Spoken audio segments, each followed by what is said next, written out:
I also often get asked how much time you should dedicate to UGC when you get started. What is this kind of expectation? How many hours you should be dedicating to, I don't know, outreaching or creating a portfolio or working with brands, blah, blah, blah.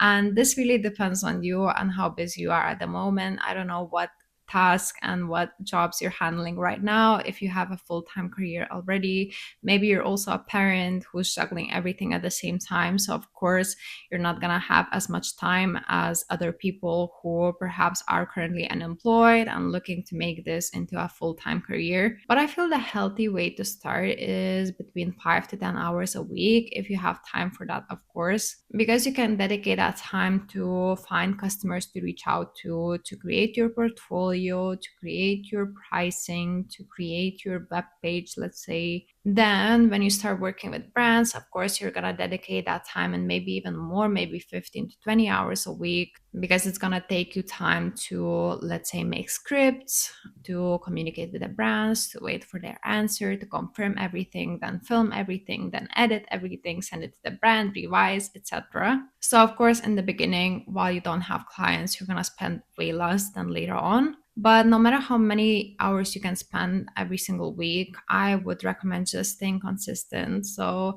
don't think that one week you can reach out to 50 brands and then you can forget about UGC for a month or two. That's not the case. If you decide that this is going to be your ongoing hustle, you have to keep showing up every single week. You have to maintain that consistency because brands want somebody reliable. They want somebody to work with probably even long term. So they, of course, gonna prioritize people who do it consistently, who do it perhaps for a living even, and who will be there in case a brand needs them.